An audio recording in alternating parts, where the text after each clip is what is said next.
નમસ્કાર વિદ્યાર્થી મિત્રો, આપણા ઓનલાઈન વર્ગખંડમાં આપ સૌનું હાર્દિક સ્વાગત છે. આજે આપણે ધોરણ 6 ગુજરાતી વિષય અંતર્ગત આપણે પાઠ ભણવાનો છે, જેનું નામ છે એક જાદુઈ પત્રની વાર્તા.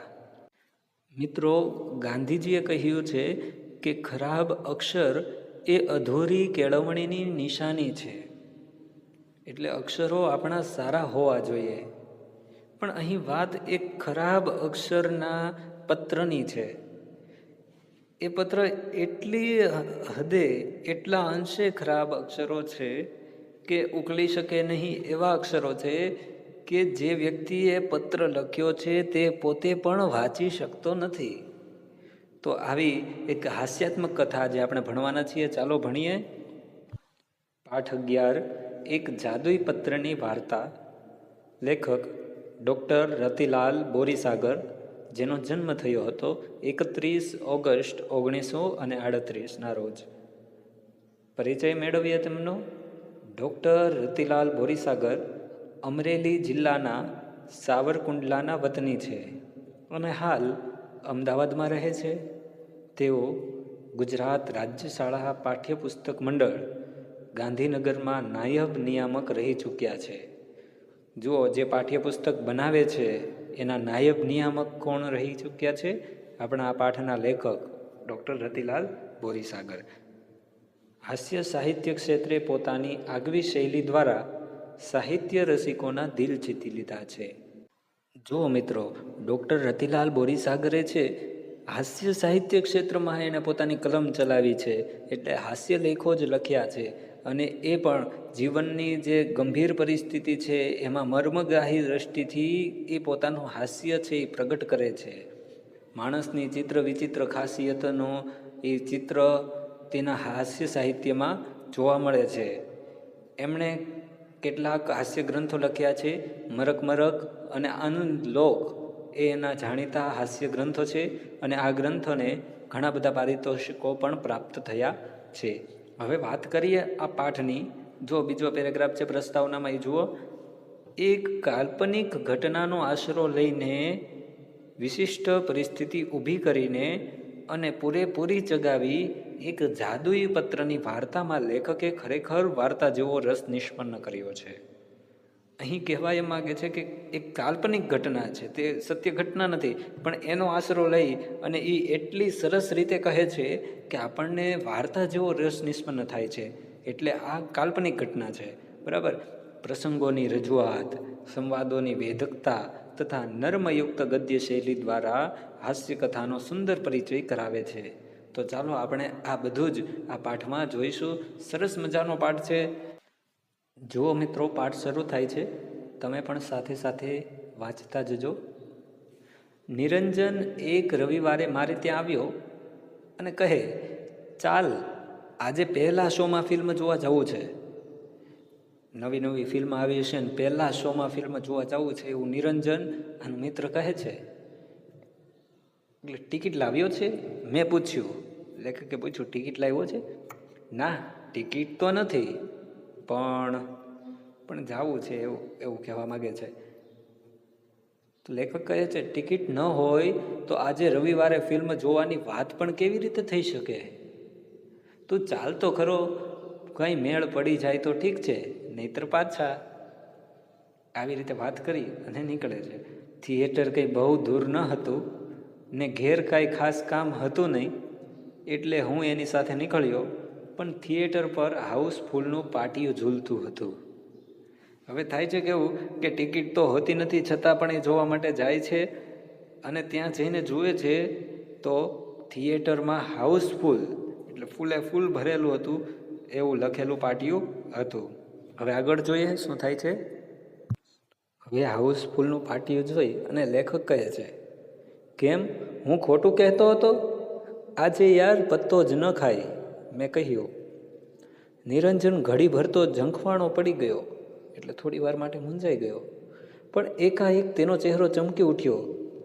તેણે ખિસ્સામાંથી એક કાગળ કાઢીને મારા હાથમાં મૂક્યો. હવે શું કર્યું એને? એ કાગળ કાઢ્યો અને લેખકના હાથમાં મૂક્યો. છાપેલા લેટર પેડ પર કશુંક લખ્યું હતું. મેં ઘણીવાર ખરાબ અક્ષરોમાં લખાયેલું વાંચ્યું છે, એટલે કે વાંચવાનો પ્રયત્ન કર્યો છે, પણ મારા પોતાના અક્ષર પણ કંઈ બહુ સારા નથી. પણ આ પત્રના અક્ષરો જેવા ખરાબ અક્ષરો મેં આજ સુધી ક્યારેય જોયા ન હતા. હવે જો જે પત્ર આપ્યો છે ને, એ જોઈને વિચારે છે કે મેં ઘણી વખત ખરાબ અક્ષરોમાં લખેલું વાંચ્યું છે અને વાંચવાનો પ્રયત્ન કર્યો છે. મારા અક્ષરે સારા નથી, પણ આ જે અક્ષરો ખરાબ હતા ને, એવા તો મેં ક્યારેય ખરાબ અક્ષરો જોયા નથી. જેમ સુલેખનની હરીફાઈઓ થાય છે ને, તેમ જો કુલેખનની હરીફાઈઓ થાય ને, તો આ અક્ષરોના લખનારો જ્યાં સુધી એમાં ભાગ લે ત્યાં સુધી બીજા કોઈને ઇનામ જ ન મળે. તો કેવી સરસ મજાની વાત કહે છે કે સારા અક્ષર લખવાની સ્પર્ધા થાય એને કહેવાય સુલેખનની હરીફાઈ. એવી જ રીતે જો ખરાબ અક્ષરમાં લખવાના હોય, એટલે કે કુલેખનની હરીફાઈ હોય ને, તો આ વ્યક્તિ જ્યાં સુધી ભાગ લે ને ત્યાં સુધી બીજા કોઈ હરીફાઈ કરવાવાળા વ્યક્તિને ઇનામ જ ન મળે, આનો જ નંબર આવે, એવું કહેવા માગે છે. ત્યારબાદ કહે છે, ખરાબ અક્ષરોમાં લખાયેલા પત્રોમાં લખાણ કદાચ પૂરેપૂરું ન ઉકલે તેમ બને, અરે જરા પણ ન ઉકલે એમ પણ બને, પરંતુ પત્ર કઈ ભાષામાં લખાયેલો છે એ તો ઉકેલાવાનું બહુ મુશ્કેલ હોતું નથી. પણ આ પત્ર તો કઈ ભાષામાં લખાયો છે તેની પણ સમજ પડે તેમ નહોતું. હવે જો કેવી વાત કરે છે કે ખરાબ અક્ષરમાં લખાયેલું પત્ર હોય કદાચ ન ઉકલે, કદાચ એવું પણ બને કે થોડું ઉકલે, થોડું ન ઉકલે, જરા પણ ન ઉકલે એવું પણ બને, પણ કઈ ભાષામાં લખાયેલો છે એ તો આપણને ખબર પડી જાય ને. પણ આ પત્ર વાંચી જે પહેલાં આપેલું છે, આ પત્ર વાંચ્યો એ બિલકુલ પણ સમજાતો ન હતો. એટલે પછી લેખકે પૂછ્યું, આમાં શું લખ્યું છે? મેં નિરંજનને પૂછ્યું. એની તો મને પણ સમજ પડતી નથી, પણ આ મારા એક દૂરના કાકાનો લખેલો પત્ર છે. મારા કાકા પોતે પણ એમણે એકવાર લખેલું લખાણ ફરી વાંચે છે ત્યારે પૂરું ઉકેલી શકતા નથી. જુઓ, નિરંજન આ પત્ર વિશે કહે છે, એના કાકા વિશે પહેલાં કહ્યું, હવે આગળ એના પત્ર વિશે કહે છે કે એમણે આ પત્ર આપીને મને મારા કાકી પાસે મોકલ્યો હતો.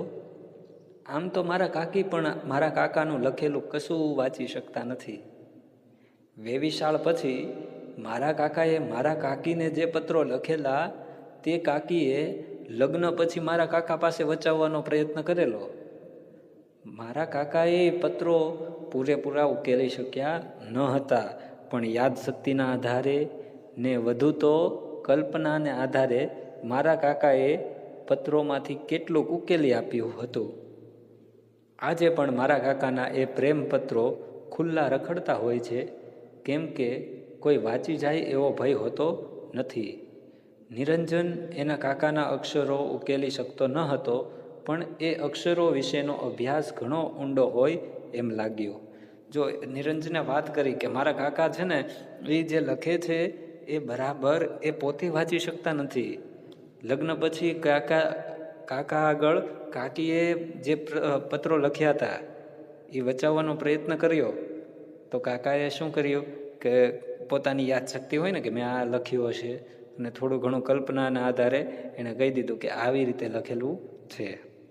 પૂરેપૂરું તો તે પણ ઉકેલી શક્યા ન હતા.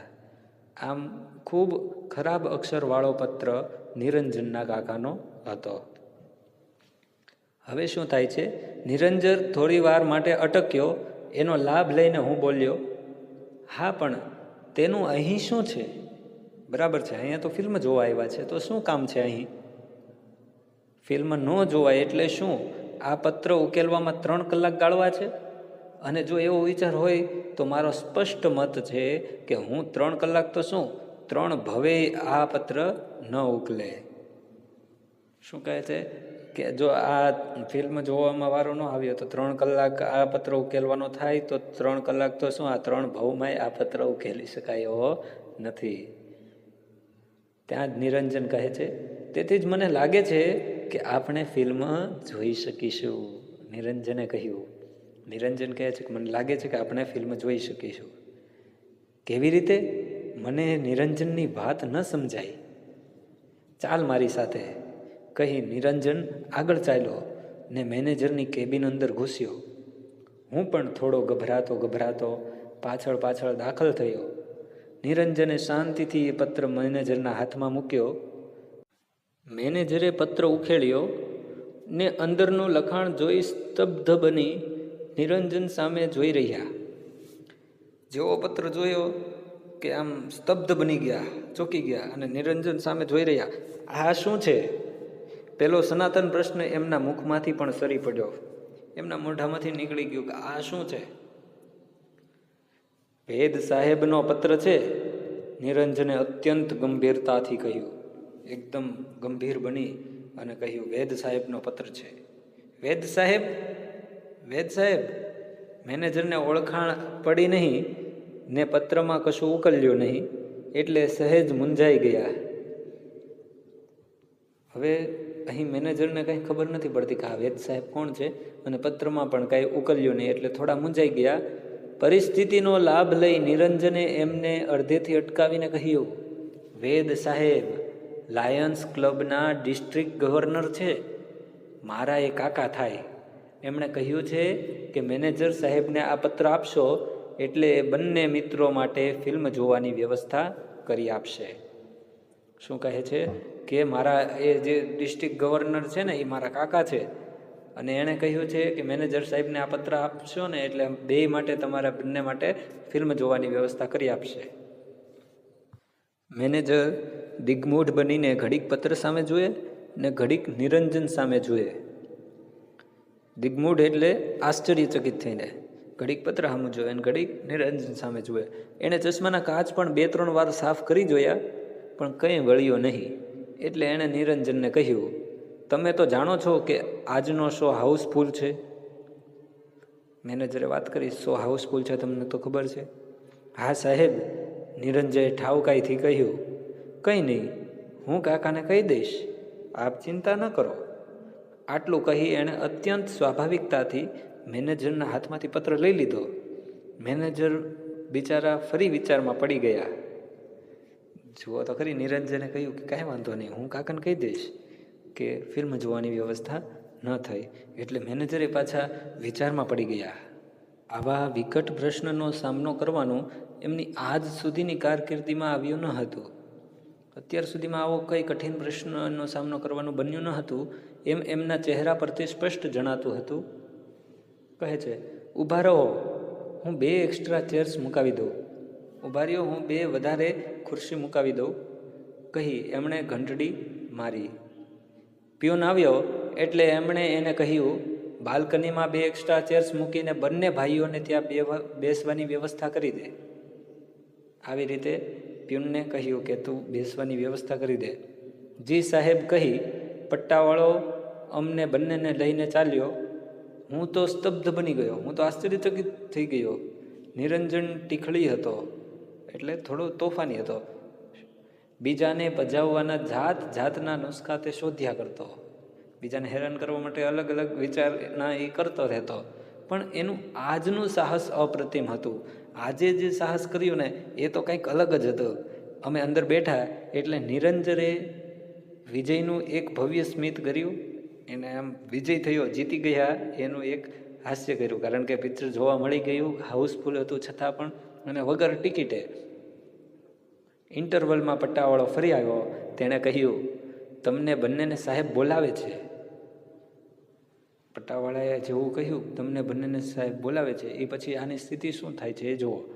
આ સાંભળી મારા તો મોતિયા મરી ગયા. મને થયું કે નક્કી પોલ પકડાઈ ગઈ લાગે છે ને હવે પોલીસને હવાલે કરશે. પોલીસને હવાલે કરી દેશે તો અમારું શું થશે? મેં નિરંજનને કહ્યું. નિરંજન, મામલો ગંભીર જણાય છે, ફસાઈ જઈશું હો. આપણે નથી જવું, ક્યાંક પોલીસમાં પકડાવી દેશે તો? આવા બધા વિચારો કરે છે કે આ નક્કી કંઈક ખબર પડી ગઈ છે, પોલીસવાળા આવ્યા હશે અને પોલીસને આપણને પકડાવી દેશે. પેલો પત્ર છે ને બતાવીને છૂટી જઈશું, કહી નિરંજન હસ્યો અને અમે ઓફિસમાં ગયા. આવો બેસો, ચા લેશો ને? મેનેજરે અત્યંત વિવેકથી પૂછ્યું. મેનેજરે પૂછ્યું કે તમે ચા લેશો ને? એવી કોઈ તકલીફ રહેવા દો. સાહેબ નિરંજને પણ ખૂબ ઠાવકાઈથી પ્રત્યુત્તર આપ્યો. મેનેજર તો ચા પીવા માટે બોલાવતા હતા અને નિરંજને કહ્યું કે એવી કોઈ તકલીફ રહેવા દો. અરે એમાં તકલીફ શાની? ચા તો મંગાવી જ લીધી છે. તમને ફિલ્મ જોવામાં કોઈ તકલીફ નથી ને? તો અહીં મેનેજર કહે છે ચા તો મંગાવી જ લીધી છે, તમને ફિલ્મ જોવામાં કંઈ તકલીફ નથી પડી ને? ના રે સાહેબ, આપે આજે અમને ઘણી મદદ કરી છે, મેં કહ્યું. લેખક આ રીતનું કહે છે. ત્યાં શિષ્યમાં પોતાની વિદ્યા ઉતરતી જોઈ ગુરુ જેમ પ્રસન્ન થઈને વાત્સલ્યપૂર્ણ નેત્રે શિષ્ય પ્રતિ જોઈ રહે તેમ નિરંજને મારી સામે જોઈ રહ્યો. એટલે જ્યારે શિષ્ય ગુરુમાંથી કંઈક ને કંઈક શીખતો હોય એમ હું પણ બે શબ્દ બોલ્યો, લેખક બે શબ્દ બોલ્યા એટલે નિરંજનને આનંદ થયો કે આને પણ મારી જેમ એક્ટિંગ કરતા આવડી ગઈ છે, એટલે એ જોઈ રહ્યો. પછી મેનેજર કહે છે, અરે એમાં મદદ શાની? એ તો અમારી ફરજ છે. ચા પીવાઈ રહી. અમે મેનેજરને નમસ્તે કરીને બાકીની ફિલ્મ પૂરી કરવા અંદર ગયા. આમ તે દિવસે રવિવાર હોવા છતાં અને અગાઉથી ટિકિટ ન લીધી હોવા છતાં અમે ફિલ્મ જોઈ ને તે પણ મફત. નિરંજને કહ્યું, મજા આવી ને? તે તો સાલા એકને બદલે બે ફિલ્મ જોઈ, ખરું ને? હવે ક્યારેય આવું કામ હોય તો કહેજે, આ જાદુઈ પત્રથી થઈ જશે. હવે આ રીતે ફિલ્મ જોઈ અને પાછું નિરંજન કહે છે તે તો બે ફિલ્મ જોઈ. હવે પાછું આવું કંઈ કામકાજ હોય ને તો કહેજે, આ પત્ર છે ને આપણે ઉપયોગમાં લઈશું. આ રીતે વાત થઈ. હવે જો બીજો કોઈ સીન છે, થોડા સમય પછીની વાત છે. એક સુવિખ્યાત કંપનીમાં કેટલાક ક્લાર્ક લેવાના હતા. મેં અરજી કરી હતી. લેખકે આમાં અરજી કરી હતી ક્લાર્ક માટેની, નોકરી કરવા માટે. 15 દિવસ પછી મારો ઇન્ટરવ્યૂ હતો. મને આ જાદુઈ પત્ર લઈને કંપનીના મેનેજરને મળવાનો તુક્કો સૂઝ્યો. હવે લેખકને એમ થાય છે કે ઇન્ટરવ્યૂમાં જાઓ ત્યારે આ પત્ર લેતો જાઓ. જ્યાં દેવદૂતો પગ મૂકતા ડરે છે ત્યાં મૂર્ખાઓ દોડી જાય છે. એ ઉક્તિ મેં ઘણીવાર સાચી ઠેરવી છે. મેં નિરંજનને વાત કરીને પેલો પત્ર આપવા કહ્યું. નિરંજને કહ્યું, પત્ર આપવામાં તો કશો વાંધો નથી, પણ તને એનો ઉપયોગ કરતા નહીં આવડે તો નોકરી તો બાજુએ રહેશે ને ક્યાંક ભરાઈ પડીશ. પણ મને હવે આત્મવિશ્વાસ આવી ગયો હતો. મેં કહ્યું, તારી સાથે રહીને મેં આવડત કેળવી લીધી છે. ગુરુએ શિષ્ય પર ભરોસો રાખવો જોઈએ. એટલે આ પત્ર જોઈ અને નિરંજન કહે છે, ચેતવણી આપે છે કે જો તને આનો ઉપયોગ વ્યવસ્થિત નહીં કરને તો આ તું આવી જઈશ ક્યાંક, નોકરી તો સાઈડમાં રહી જશે. પણ આને પણ આ લાઈવ એણે તો જોયું હતું કે આપણે પિક્ચર કેવી રીતે જોયું. એટલે હવે કહે છે કે તારે ગુરુએ શિષ્ય ઉપર ભરોસો રાખવો જોઈએ. નિરંજને મને પત્ર આપ્યો. પત્ર લઈને હું કંપનીની હેડ ઓફિસે પહોંચી ગયો. મેનેજરના પીએને મેં ચિઠ્ઠી મોકલી કહેવડાવ્યું કે લાયન્સ ક્લબના ડિસ્ટ્રિક્ટ ગવર્નરનો પત્ર લઈ હું મેનેજર સાહેબને મળવા માગું છું. થોડી વારમાં તેડું આવ્યું. મેનેજરના પીએની ઓફિસમાં મને લઈ જવામાં આવ્યો. મારી ગભરામણ વધતી જતી હતી. મારાથી કંઈ ગલ્લા તલ્લા થઈ જાય તે પહેલાં મેં મારું અમોઘ શસ્ત્ર વાપરી નાખ્યું.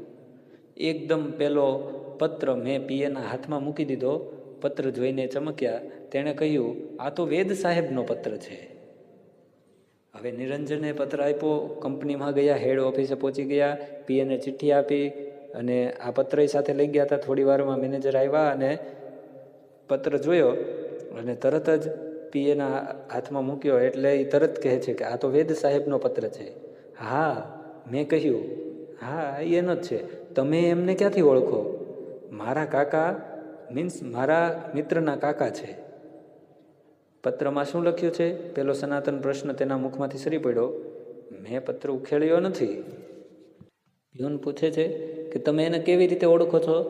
તો મેં કહ્યું કે મારા કાકા એટલે કે મારા મિત્રના એ કાકા છે અને એને આ પત્ર લખ્યો છે. એટલે આ પ્યુન કહે છે કે એમાં શું લખ્યું છે? તો કહે છે કે મેં પત્ર ઉખેડ્યો નથી, મેં આ પત્ર જોયો નથી. ઉખેડ્યો હોય તોય કહી તે જરી હસ્યા ને ઊભા થઈને અંદરની કેબિનમાં ગયા. એનો કહેવાનો મતલબ એવો હતો કે ઉકેલ્યો હોત તો કંઈ ફાયદો થાત નહીં. હું ખરેખર ગભરાઈ ગયો. કુરુક્ષેત્રના મેદાનમાં મૂંઝાઈ ગયેલા અર્જુન જેવી મારી સ્થિતિ થઈ. પણ મારો કૃષ્ણ નિરંજન ત્યાં હાજર ન હતો. થોડી વાર પીએ બહાર આવ્યા ને કહ્યું, અંદર જાઓ, સાહેબ બોલાવે છે. અને હવે હું ધ્રુજવા લાગ્યો. અત્યારે તો નિરંજન પણ સાથે નહોતો. પત્ર અંદર ગયો છે, શું થશે એવું મનમાં હતું. અને ત્યાં જ બોલાયો કે અંદર જાઓ, સાહેબ બોલાવે છે. હું ધ્રુજવા લાગ્યો. ઘડીભર તો મને થયું કે અહીંથી હું નાસી છૂટું, અહીંથી હું ભાગી જાઉં. પણ એમ કરવામાં હિંમત ચાલી નહીં. ફાંસીની ખોલી તરફ જતો હોઉં એમ ઘસડાતા પગે હું અંદર ગયો. અંદર સાહેબ બેઠા હતા. હું અંદર ગયો ત્યારે એ પત્ર ઉકેલવામાં મશગુલ હતા, કે આમાં શું લખ્યું છે એ ઉકેલવામાં એ મશગુલ હતા. હું જઈને ઊભો રહ્યો એટલે કહે, બેસો. હું બેઠો એટલે એમણે પૂછ્યું, તમે વેદ સાહેબને કેવી રીતે ઓળખો? પહેલો પ્રશ્ન કર્યો, વેદ સાહેબને કેવી રીતે ઓળખો? મારા મિત્ર નિરંજન વેદના એ કાકા થાય. એટલે એમણે જે હતું એ કહ્યું કે મારા મિત્ર જે નિરંજન છે ને એના કાકા છે. મને લાગ્યું કે પત્રની અસર થઈ રહી છે. એમ, નિરંજન તમારો મિત્ર છે? સારું, આ પત્ર તો મારો જ છે, મારા જ અક્ષર છે. સ્વગત બોલતા હોય એમ કહ્યું. પણ શું લખ્યું છે તેનો અત્યારે ખ્યાલ આવતો નથી. હવે જુઓ કેવું થાય છે કે નિરંજનના કાકાનો જે પત્ર છે એ કાકા જ સામે બેઠેલા હતા, ઇન્ટરવ્યૂ લેવા માટે જ બેઠેલા હતા, બરાબર. અને ત્યાં જ જરૂર હતી. તો એ કહે છે કે આ પત્ર મારો જ છે, નિરંજન તમારો મિત્ર છે એમને, આ પત્ર મારો જ છે. અને એ અંદર મનમાં બોલતા હોય એમ લાગ્યું, પણ આ શું લખ્યું છે એનો અત્યારે ખ્યાલ નથી આવતો. તમે કહો છો કે આ પત્ર મારા પર લખાયેલો છે, પણ એનો મેળ બેસતો નથી. મેં મારી જ ઉપર કદી પત્ર લખ્યો હોય એવું મને યાદ આવતું નથી. એટલે પહેલાં એ કહ્યું કે વેદ સાહેબે કહેલું છે કે આમાં નોકરી આપવી એવું લખ્યું છે. પણ અહીં કહે છે કે મેં મારી ઉપર આવો ક્યારેય પત્ર લખ્યો હોય એવું યાદ આવતું નથી. આ સાંભળીને મને તો ધરતી ફરતી લાગી, કારણ કે પકડાઈ ગયા એટલે ધરતી ફરતી હોય એવું લાગી. સાહેબના ટેબલ પર પડેલા પાટિયા પર મારી નજર પડી. લખ્યું હતું એમજી વેદ. મારું નસીબ મને ખુદ વેદ સાહેબ પાસે જ ખેંચી લાવ્યું હતું. જેણે આ પત્ર લખ્યો એની પાસે જ ખેંચી લાવ્યું હતું. મેં નિરંજનને વાત કરી હોત તોય આ ગોટાળો ન થાત. જો કે વેદ સાહેબ તો હજુ પત્ર ઉકેલવામાં જ પ્રવૃત્ત હતા.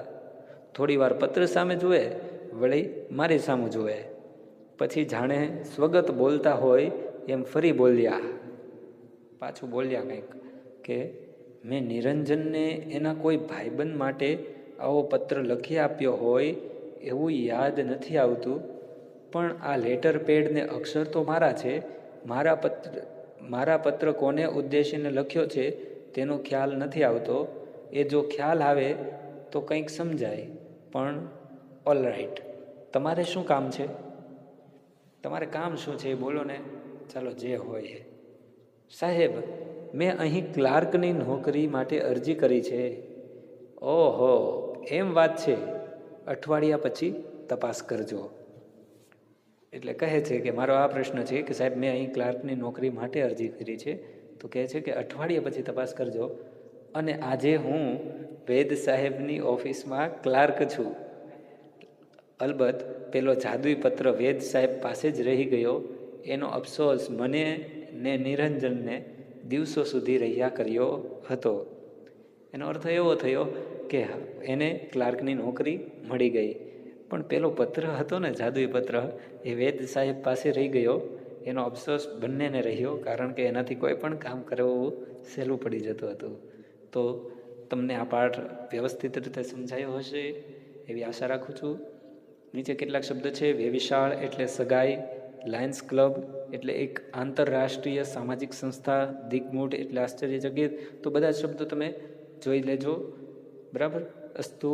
જય હિન્દ, જય ભારત.